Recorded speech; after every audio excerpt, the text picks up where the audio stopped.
welcome back to the SBK Betting Podcast. And we have got to the first two classics of the European calendar. How we have got here, I do not know, but we are here back with these brilliant and excellent 3-year-olds on display at Newmarket this weekend. And it's also dubbed as the final 2-year-old race, as the outstanding 2-year-olds of last year are just throwing their hat in the ring to add classic status to their CVs. And I think we have to be said, we are pleased to see the big guns have stood their ground now with declarations out for the 2,000 guineas, which we'll be focusing on. And we are still a day away from the declarations from the 1,000 guineas, but we have selections for both from our main men, Tom Collins, who I'm sure is buzzing for this weekend, as it's not just the guineas, but it's the Kentucky Derby. This must be nearly more exciting than the all-weather special previews we did. Yeah, I absolutely love this weekend, I have to say. We get the best 3-year-olds in the UK and the best 3-year-olds in the US. It's the perfect concoction of flat racing, dirt, turf, everything you want. Oh, yeah, we like to keep you happy. I know it's been a long winter going through the jumps and you paid your dues, so we give you something really special to look forward to. I must say, well done with your nap last week. Alma Beer got the job done at even money. And Ross, you're not in bad form, but you're looking to transfer that jumps form to the flat. You really ended the jumps with great style with Kitty's Light. Wasn't that phenomenal? Writing his own script for Christian Williams in the San Ann Gold Cup went off at 11-4, and also Hewick as well at 6-5. It was just absolutely brilliant watching. So well done to you. We streamed seamlessly into the 2,000 guineas, and so let's get going. We've got the declarations, and importantly we've got the jockey selections, and we've got the draw, and I think there's always a lot to be said about the draw. We've seen this where the pace is going to come from. We saw horses coming from both sides of the track last year in 2,000 guineas. Did it affect their placings? Well, this is why we've got Ross and TC here with us. But just a quick spin, the lead protagonist, Auguste Rodin, the selection of Ryan Moore, heralded as the most exciting horse Ballyador have ever had after winning the Bircham Futurity back in October on heavy ground. A tricky decision for Ryan Moore, potentially, with the trip being the question mark. Is he more of a stayer than his stablemate Little Big Bear? Those two take on the Dewhurst winner Shaldine, who's bidding to give Frankie another perfect chapter to his retirement story, really, after he won the Italian 2,000 guineas this year. He's got an excellent chance, as does Royal Scotsman. And then the more question around the sprinter turn to the Miler Sakir, 2 Godolphin runners, Silver Knot and Noble Style, who are big prices considering Godolphin had the 1-2 last year. That's just a quick fly through what we have to look forward to, TC. I have to say, I think this is a good renewal. And if you are an American Triple Crown lover like you are, you must have quite a bit of an interest in the UK version. Do you think the favourite can tick off this first round, Auguste Rodin, or is he beatable? Well, I also think this is a really good renewal as well. It's much better than the 1,000 guineas, which we're going to come to shortly. There's plenty of strength and depth in here. And although I do understand the narrative of Auguste Rodin being the worthy favourite, being the horse to beat in this field, I just have to take him on because, as I say, there is depth. And should he be a 6-4 favourite? Probably not. I think he should probably be around 5-2. The fact that Aidan O'Brien, Ryan Moore, Ballyador have such success in this race means his price is going to be shorter. And also he won the Virgin Futurity, which has thrown up 3 of the last 5 2,000 guineas winners. So he has plenty of ticks in the boxes. I just think he's too short. Would I be surprised if he wins? No, absolutely not. But if I backed every 5-2 shot, every 6-4 shot, that I think should be 5-2, I would lose money in the long term. So there's no point deviating from that trend here. With that being said, I need to oppose him with a horse, obviously, to have a bet in the 2,000 guineas, and that pick is going to be Chaldine. Now, loads of people said that it was a real negative, that what happened in the Greenham. He unshipped Frankie Dettori after a stride and he didn't get the race. He hasn't had the ideal prep. And yes, he did unship Frankie. It did happen. You have to get over that. But he did complete the course. It's not like he just stood still and didn't have any kind of gallop whatsoever. Now, I know there was no jockey on board, but he still finished alongside the leader. He went relatively quick sectionals through the race. So it would have blown away some kind of cobwebs, some rust. It's definitely a prep. It wasn't the ideal prep, but it was definitely a prep. And Frankie will be disappointed about what happened at the start of that race for sure, because the horse did nothing wrong. Frankie, being the experienced and phenomenal horseman he is, should have stayed aboard. And I think he'll be looking for compensation here in the Guineas. Obviously, this could be his last 2,000 Guineas. I say could because you never know with Frankie. But he's supposedly ending his career at the end of the season. This is his last chance to win the race. Andrew Baldwin won the 2,000 Guineas back in 2020 with QIPCO. And Chaldine has better credentials coming into this race than QIPCO did. He won the Acomb, he won the Champagne, he won the Dewhurst at this track, all at 2 years old. Beat Royal Scotsman in the latter occasion. And it looked like Royal Scotsman was actually going to go by. But I think even with an extra furlong, Chaldine would have held on that day. I don't think a mile is a negative at all for him. It's definitely a negative for some runners in this field. And crucially, he has the tactical speed to sit prominently in this race from a low draw. I think that is the key to Chaldine because there are so many horses in here that want to be mid-div or towards the back of the pack and close into the race. I think he's got track advantage over the majority of them, and hopefully Frankie can be at his absolute best and get Chaldine home in front.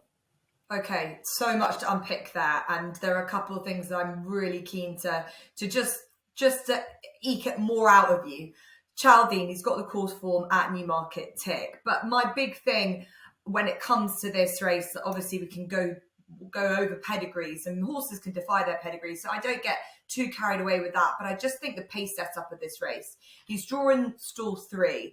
We see a lot of the fancied horses in high numbers, Augusta Rodine in 12, Little Big Bear in 13, Royal Scotsman in 11. But the pace, you think it will come from Dubai Mile in 6, which is lower down. So everything will probably track there. Do you not think that gives Chaldine a little bit more of an advantage just from a draw perspective than some of his lead rivals in this race? Yeah, absolutely. And last year, the two favourites were drawn on the flanks, as you already mentioned, and Caribus was drawn 1, I think. And they came down the middle of the track. The protagonists all raced down that middle strip rather than towards the stand side, which is where all the high drawn runners are going to be. And I think that's going to be the case again. As you've touched on, there's pace in 6. Noble Style is in 2. He's a sprinter stepping up. Flight Plan is a horse, he's drawn in 1, is a horse that can go keen through the early part of the race as well. And Chaldine wants to be prominent. So he's going to be banged there, right in the ideal spot. I don't see it as a negative at all. And as you say, it's definitely a positive. Whereas the likes of Auguste Rodin and Little Big Bear drawn 12 and 13, I don't know. I think that's a bit of a question mark for them. I think when it's so difficult to separate any of them, something as simple or as important as the draw can just really just sway you one way to the other. Because I found this race extremely difficult to separate the top of the betting as it is as well. So I'd agree with you with Chaldine just for that particular point. I don't know necessarily. I wasn't too concerned about what happened at Newbury. Yeah, it's more of it was embarrassing for Frankie than anything. The horse seemed to quite enjoy himself, and he did what Andrew Baldwin needed for him: have the day out, get out of Kingsclear, and just essentially come back and they can start from there. Ross, as you know, horses, they need that kind of that racecourse gallop. Some of them do, some of them don't. There are a lot of horses that they've chosen the route not to take it. Royal Scotsman being one of them, the Ballydor runners be the other. When you look at the Guineas, there are so many aspects of the conversation that we can go draw. The pedigrees being one which you love and you enjoy. You know, are these just the best of at this stage? Who's going to be the best now, as in like the last 2-year-old race kind of argument, and who's more of a stayer in time? What is it that you really hone in on when you're trying to find your selection for the Guineas? Well, I agree. I think you can get too drawn into pedigree, and horses will defy pedigree time after time. But I think you have to try and look for those horses that match run starter pedigree or absolutely don't. And I think these can be grouped quite clearly. I think you've got horses that are guaranteed to stay this trip and horses that have got class, but the trip might be a question mark. And then I think you've got horses that just lack the class for this, like Flight Plan, Holloway Boy, Charin, and so forth. So stamina guaranteed is Augusta Rodin, Silver Knot, Indestructible, Dubai Mile. They will most certainly stay the mile, and they're classy. The speed horses, Little Big Bear, Noble Style, and Sakia. Little Big Bear, people say he's a speed horse. His Dam's pedigree is all stamina. I mean, 2 mile, 2.5 mile hurdle winners. And everything about his run style to me particularly at the Curragh and the Phoenix Stakes last time, says he would have absolutely stayed 7 furlongs as a 2-year-old. I have no doubt about that. I mean, he was so powerful through the line at the Curragh. He relaxes beautifully. I think he's got every chance of staying a mile. I know No Nay Never has yet to have an absolute top-class miler as such, but alcohol-free 1 over a mile. She's just a freak. She's adaptable back in trip, but she stayed a mile and she was free enough. So I don't buy that his pedigree says he won't stay. I think it's a negative that Ryan Moore has chosen Auguste Rodin, because what he's effectively saying is that he believes the probability Auguste Rodin has the speed for this test is greater than the probability that Little Big Bear has the stamina for this test. And he is absolutely in the hub of that team. So that is a negative. I tipped Little Big Bear at 16-1 last year before he ran in the Phoenix Stakes. I'm happy enough with that bet. I don't really want to be going back in on him at a short price. And I think the two that sit in the middle ground that I think you could be confident they'll stay the trip and have a touch of class and have a touch of speed are Chaldean and Royal Scotsman. Now, I don't think that Chaldean's Newbury run was a negative, but we certainly can't be talking that he's had a race, because he hasn't. I mean, we talk on this podcast for the years in terms of the handicaps, a horse being £2 or £3 better off, worse off. I mean, Frankie's going to make up probably the thick end of the 9 stone of the 9 stone 2 he should have carried, maybe a little bit less. We're talking at least £120. Or what are we handicapping him on that at Newbury? So I don't buy into where he finished at Newbury. I do agree that he's gone to the race course, he's walked around the paddock, etc., etc. But I don't view it as a positive, certainly. He just looked a bit small as well to me in the prelims. It doesn't look like he's done an awful lot from 2 to 3. I didn't think. It's tough when you're watching through the TV rather than at the course. And I just think Royal Scotsman is overpriced. He was coming back all the way to the line in the Dewhurst, flying home. He's got speed to win over 6 furlongs at Goodwood. You can put a line to his gimcrack run. He scoped badly afterwards. I think he was perhaps ridden to see whether he would stay at Newmarket last time, and Chaldean got first run. I think he's got outstanding credentials to get the better of Chaldean. I think in another 2 strides he would have beaten him. And with the pace, I entirely agree what you guys were saying about the pace being in the low numbers. But if Auguste Rodin's going to win this, he's going to have to be ridden aggressively. So I just think he might well take the high numbers along. I agree with TC. I certainly wouldn't say Auguste Rodin is not going to win this. It's a price thing for me. What I would say is if you're an Auguste Rodin fan, you've got to be having some of your stake on him to do the Triple Crown, because this is the hardest leg. If he does this, everything afterwards becomes slightly easier for him. Yeah, quite. Especially the way that the Derby picture is looking at the moment as well. Extremely open indeed. Do you think there could be a case that you could see 2 groups appearing, which is always a bit of an eyesore, isn't it, for a Guineas? Yeah, possibly. I was looking at the track bias for the breeze ups, and there didn't appear to be any. So I don't think they're going to be looking for better ground. So yeah, they could well break into 2, which always sort of gives a fairly unsatisfactory sort of viewing spectacle, really, because you don't know where to be looking. Yeah. This draw just interests me. Seeing all some of the top ones, bar Chaldean up in the high numbers. It's interesting. Royal Scotsman, I had the honour of seeing on the gallops at Paul and Oliver Coles, and you're right, he has so much speed, and it was fascinating listening to Paul Cole and the way that they're training him, how they're training him, changing it up. And I suppose when you've got a small amount of horses, but you've so much experience with so many fantastic horses, you know what you can do, but you can also just prioritize that one. Yes, they've been quieter. Yes, they don't have the numbers as the others, but they are throwing absolutely everything into this horse, and I think they are absolutely on point with how they want to ride him. He needs to have cover. That is what Paul Cole kept saying to me, must have cover, and he got a lot of daylight as a 2-year-old. So I would love to see it for that team. Probably not the most attractive of pedigrees if you're going to throw something, because Glen Eagles hasn't become as sexy as everyone would have thought he was going to be, but he's out of the pivotal mare. And yeah, the only thing that edged against me was the draw for him. So it's very interesting. What I would say about Royal Scotsman as well, I know you said the team are quiet, but I think that's a little bit of an understatement, because Paul and Oliver Cole are 0 from 44 in the last 187 days. Like, that is a long drought.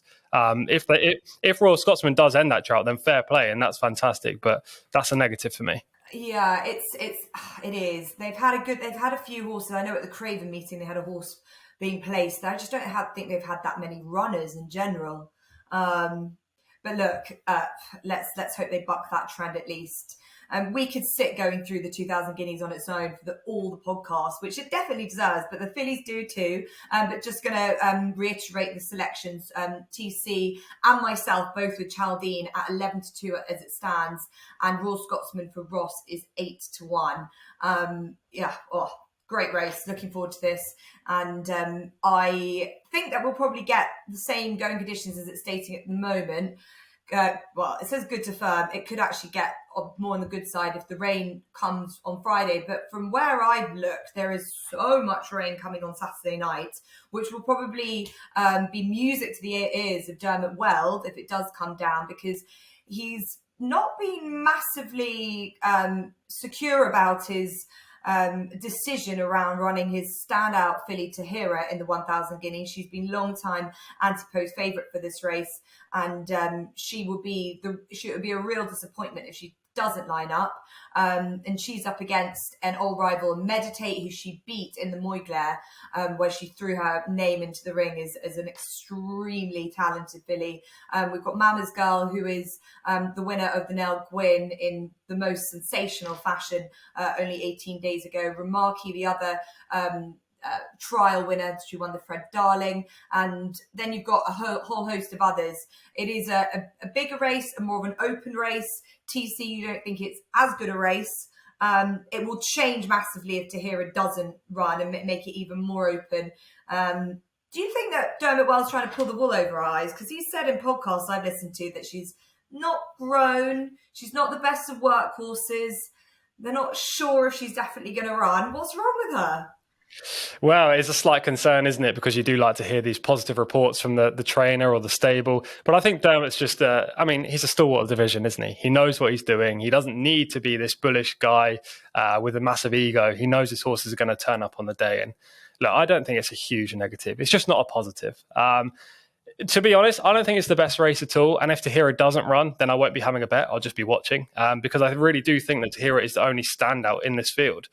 Now, yes, you've got Mama's Girl in here who won the Nell Gwyn, but she can get outpaced in her races and then stay on late. And the Nell Gwyn has just proved to be a terrible trial. I know it is a bona fide trial for the 1000 Guineas, but since the year 2000, just 2 horses have won the Nell Gwyn and then come back to win the 1000 Guineas. Speciosa did it in 2006, and no one really thought she was going to do that on either occasion. And Cachet did it last year for George Bowie in brilliant fashion.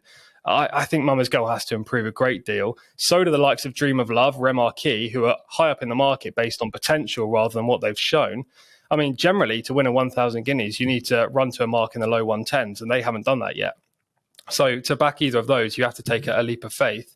And that kind of just leaves the 2 Irish horses at the top of the market. Tahira, who is my selection, and I'll come to her in a minute, and Meditate, who is probably the solid horse in the race. She comes into the 1000 Guineas with a similar kind of 2-year-old profile as the likes of Love 3 years ago, as well as Mother Earth as well 2 years ago. Very, very similar profile to those. She won the Breeders' Cup Juvenile Fillies Turf. It just wasn't a very good race, but she was good. And she's got other good form, including second in the Cheveley Park, her only run at this track. I thought she handled the dip very, very well that day. The track shouldn't pose any kind of concern. And the fact that she finished second, people will use as a negative against her. But I thought she ran very fair in that event. She's the solid horse, but she finished behind Tahira in the Moyglare. And on what evidence is she going to reverse that form? I know that Aidan said they made too much use of her in a Racing Post story this week, but Tahira was miles the best. It wasn't like it was close. Tahira won by length, and it could have been much more than that. If she turns up in the same kind of form, Tahira handles this track, which is the only concern with her because we just don't know at this stage. And the ground isn't good to firm, which I don't think it will be. There is rain forecast on Friday and Saturday. Surely she just wins. I just thought you just made the case for Meditate yourself. The fact that there's with some of the negatives there surrounding Tahira, and also the fact that Meditate's been at the track, albeit over 6 furlongs, a trip that she doesn't want, and went on and proved that when she went to Keeneland. She's so versatile. She's done lots of racing. She is, like, as you said, like a lot of those Aidan O'Brien fillies that are quite they're quite battle hardened, whereas Tahira's only had the 2 runs, and it might be a lot for a filly early doors. And also, I do agree that Ryan Moore made too much use of her at the Curragh in the Moyglare, and I think he completely underestimated Tahira in behind. I hate to ever criticise the great man, but potentially it wasn't his finest hour. Now, Ross, where do you sit on this? Tahira, I think, if you say that Augusta Dean at the prices is too short, she is for me for all those reasons. I feel like I need to be coming into this race with confidence, and I loved seeing her, and I was there in the flesh to see her win the Moyglare, but it was a long time ago, and it feels like there's just been too many questions to answer rather than confirmations of where she is for me to feel like, yeah, we've got a real Guineas filly here. Yeah, but is that not the genius of Dermot Weld, that he just minds these fillies and brings them forward? Yeah. You talk about coming into this race with confidence, and you can't. If you feel you're coming into this race with a confident selection, you've got false confidence, because Tahira does have questions to ask, as TC said, but to me, she's the outstanding talent in this field. I think what you can be confident about is if Dermot Weld declares her, he is absolutely happy with the ground, and he's absolutely happy with the condition he's got her in which case I think she takes an awful lot of beating. Meditate is a classy filly. I just am not sold that she's going to want a mile on this track. I know she stayed a mile at Keeneland, but that's very different going around a bend at the Breeders' Cup than it is staying a mile here.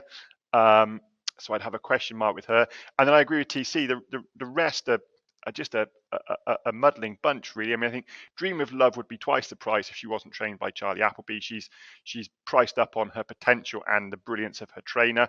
You then got Ralph Beckett's 3. Remark, I think, is a talented filly, but she lacks experience. I'd be staggered if Juliet Sierra and Lazoo get the trip. I think they're sprinters. Morge is a filly that I've had great success with. I tipped her at 20-1. I still think she's overpriced, and she comes in here hard fit. She's had those 2 runs in Maidan. I think she'll stay the trip, but just won at a whopping great price, and I can't believe she's 66-1, is Olivia Meralda. I think you've got to forgive the Rockvale Stakes run. It was at the back of a long season. The trainer there felt that the ground was a bit tacky. There is perhaps a chance she didn't handle the track, but at 66-1, I'm prepared to chance that. Michael O'Callaghan is a good trainer, but you cannot argue that she's had a trainer update this winter going into Roger Varian. I think he's a superb trainer, particularly of these older horses. Michael O'Callaghan would perhaps excel more with early 2-year-old types. And if you go back to a cover run when she was just a length behind Meditate, having travelled all over Meditate going to the furlong pole, and I just think Lee Roche perhaps didn't bank on how tough Meditate was. Olivia Meralda drifted to her left when she came off the bridle. Once you got her organised and straightened, she closed all the way down to the line. Probably 110 yards from the line, she looked like she was going to get beat 3 lengths, and she got beat less than 1 length. On pedigree, she's not crying out for this trip, but run style, I think she looks like she'll stay a mile. The stiff finish will suit her. I just think 66-1 in a race where I can find questions against the top 2 is where I'm looking. Okay, fine. And just looking at the comments about that run, because she was the beaten favourite, wasn't she, in the Fillies Mile? She was unsuited by the going, would want it quicker, so not too much rain, and she hung left under pressure. I just thought maybe she wasn't sort of handling it necessarily. pedigree? I know we said that they can defy them, but Kodiak out of a Vasiliev mare. Yeah, the mare stayed 7 furlongs comfortably enough, as did a Society Rock half brother. And Society Rock would be all speed. And just to come back to that run yet, I mean, I've looked at 3 different forecasts and got wildly different amounts of rainfall. So a Newmarket can just be a bit of a sort of isolated subtropic. It can be raining in Newmarket town and miss the race course. So I'm just in a race where is, as TC has pointed out, plenty of question marks against plenty. I'll take a chance there won't come too much rain. And also the Rockvale run, I can just forgive her that because it's at the back end of a long season, and the fillies, some of them will hold their form into the autumn, some of them won't. I'm always prepared to forgive that. I just thought 66-1 with her form against the second favourite was far too big. Okay, before we end the 1,000 guineas, 2 things. TC, what was your Paul and Oliver Cole stat? Not from how many? Not from 44 in the last 187 days, I believe. What is it for Dermot Weld? I do not know. That's a great question. What is it for Dermot Weld? Not from 46. His last winner was November 2022. That is very interesting. That's worrying. That is worrying. Okay, I'm willing to admit that is a worry. It's not. I've counted up very quickly, but I can't. I'm pretty sure it's around 46, 47. It's not, is it, Ross? No, not with Paul and Oliver Cole, not with Dermot Weld, because these guys are target trainers. They will be doing their work at home. We've had a very wet start to the flat season. We've joked about the fact we've had lightning quick ground through the winter and national hunt ground through the early part of the year. They're just looking after these young horses. You run them on the wrong ground now and bottom them, you lose them for a whole season. I have absolutely no interest in looking at how many winners they've had in how many days for these classic races, because this has been the target all along. No, and I agree with you, but I'm just saying TC used that as a reason against Royal Scotsman, although he's got his own selection with the same problem. So I'll tell you what, just to back my case, because now I've had a little bit of a look while Ross was talking there. Seven of Dermot Weld's last 8 horses have run in the first 4, so they are running well. It's not like they're out the back like Paul and Ollie Coles are. Oh God, tomato. Right, here we go. Well, the final thing, because my selection is Meditate, but we don't need to bang on about my opinions because I think you guys have got more of a say. But Lazoo, I couldn't quite work out why we can't fancy Lazoo. Anyone? Yeah, I agree. She's okay. Quick. She's. I don't think she'll stay the trip at all. That was my concern as well, being by Zeus start. She's got lots of great form against some of the main protagonists, Olivia Moralda. Tahira, she was just beaten by, she wasn't. Take that out. Meditate, Morge, she's got really good form, but she's probably about like the Sakir in the 2,000 guineas. Meditate is for me, as I mentioned before, I love that she has been there, done that in a lot of different occasions, a lot of different racetracks. She's showed herself completely adapt wherever she goes. I think she probably would have experienced a lot going over to Keeneland. I think she can reverse the places with Tahira, given a canny ride by Ryan Moore this time around. And I just think there is doubts and uncertainties surrounding the favourite. So Meditate for me, in, as we've said, a very open renewal. Tahira's 9-4 for TC, unless he's changing his mind. Absolutely not. She's the best horse in the race by a mile. 9-4. Olivia Moralda is 6-1, and Meditate is 7-2. So take whichever one you want. That is 1,000 guineas. There is so much good racing, actually too much. There's really good cards at Goodwood. But Newmarket is obviously the feature. There's plenty for us to select on from our Napa Next Best and really good field sizes. Ross, we need to show this to the jumps program and say, I don't know what's going on, but we've got great field sizes. So whatever you're doing, we're doing it better on the flat. Yeah, Nothing. There's definitely lessons to be learned, isn't there? And let's hope that lessons are learned, because big fields make for exciting racing. They do. So with that in mind, Napa Next Best, please.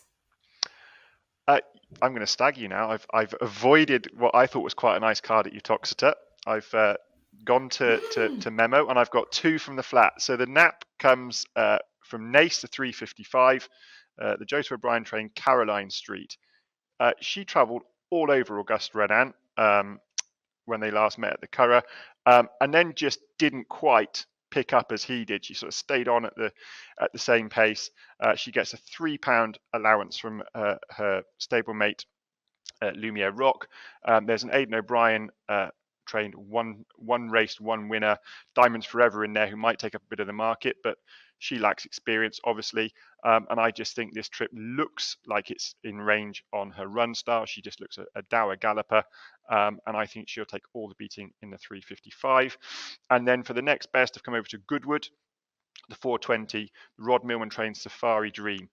He was really progressive as a 2-year-old before not getting the run of the race in a Tattersalls auction race on his final start. That was over 6 furlongs. I think he probably didn't stay the trip either. Drops back to 5 furlongs at Goodwood. He's quick out of the stalls. I think this track will suit him. And a mark of 84, I don't think has got to the bottom of him yet. Okay, brilliant. Keeping to the flat theme, and let's hope that the good luck continues with Ross's Nap and next best selections. Tom, what have you got for us? Yeah, just one pick, and that's going to be the Nap, which is in the 250 at Newmarket, a horse called Probe, trained by Jenny Candlish, and is therefore going to be a reasonable price. I think around 12-1 right now. Super competitive handicap. This horse, a son of Kingman, began his career with Dermot Weld, and he looked really promising at 2. He won a maiden, then won a conditions event, and ran to a mark in the low 100s in that conditions event. And then things just went wrong for him. He was too keen. They tried a load of different trips, different ground, different headgear, and things weren't just working out. He moved to Jenny Candlish's yard. He definitely wasn't ready first time up on the all-weather, but he got the job done. He still won that race, scooting up the inside rail and doing it impressively. And then last time out, he ran at Newmarket when I was there a couple of weeks ago at the Craven meeting.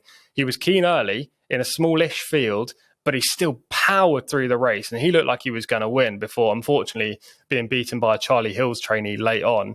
He still finished that race fair enough as well. It wasn't like he completely blew up, but there was just a horse with more in the tank in the closing stages. He now returns to Newmarket off a similar mark. I think he's very well handicapped off a mark of 90. And look, it's a big field. You could back him each way, but I think he's the most likely winner of the race. And it would be remiss of us, TC, not to mention the Kentucky Derby and your selections. This is a race that I've been following the build-up over the course of the week. It's got an exciting favourite in Forte, but there is a lot of cases to be made for a lot of the others. What do you like for the Kentucky Derby, for those keen to roll from the 2,000 Guineas into the Kentucky Derby with their winnings? Yeah, I'm super excited for this race, Jess. The best 3-year-olds over in the US. The first leg of the 2023 Triple Crown, the 149th Kentucky Derby, will be run at 11:57 on Saturday night at Churchill, and SBK will have prices for the race, so make sure you check those out. Forte, as you say, is the morning line favourite and will go off favourite, I imagine, between 3 and 4-1. Trained by Todd Pletcher, won the Fountain of Youth Stakes, the Florida Derby, and I think he's the horse to beat in here. He'll get a nice trip in behind the speed. Who knows who's going to lead, because there's 7 or 8 front runners in the race, but no bona fide horse that's going to sprint out the start, which you usually see in a race like this. Last year, they went ridiculous fractions. Rich Strike came from last to win at a huge price, and jockeys will have in mind this year they don't want to go as fast. So the pace scenario is extremely interesting, but Forte is the best horse in the race. If they do go hard up front, don't discount Angel of Empire for Brad Cox. He won the Arkansas Derby and looks a real stout stayer at the trip. So they would be my 2. But if you want to read like a more in-depth preview, then check it out my column on betting.getsbk.com. Okay, thanks, TC, and enjoy the Kentucky Derby. I know you'll be up all night enjoying the Run for the Roses as the Guineas ends and one other Triple Crown begins. But for me, I've got my own Napa Next Best selection. I've gone for Harry Magnus in the 120 at Goodwood on Saturday for Charlie Hills and Rob Hornby. Charlie Hills has got a really nice bunch of 3-year-olds this season, and Harry Magnus is one of them. He's already won twice this year, stepping up to the 7 furlongs really nicely. He won at Newmarket last time out over the 7 furlongs. He's up a £4 for that, but I think he can defy it. He's in very good order, and I think this is another nice opportunity for him. My next best is Majestic in the 325 at Newmarket. He ran an absolute blinder in the Lincoln, a race that's worked out well. Fifth place horse went and won nicely at Leicester last weekend, and I think Majestic can hold that form to slightly better ground. He'll like at Newmarket and a track that he's won at as well. So Majestic in the 325 at Newmarket to end out the Napa Next Best selections for this week. So that's it from us. Enjoy the 2,000 and 1,000 guineas. Thanks to Ross and TC as ever. A reminder that new SBK customers can get £20 in free bets by betting £10.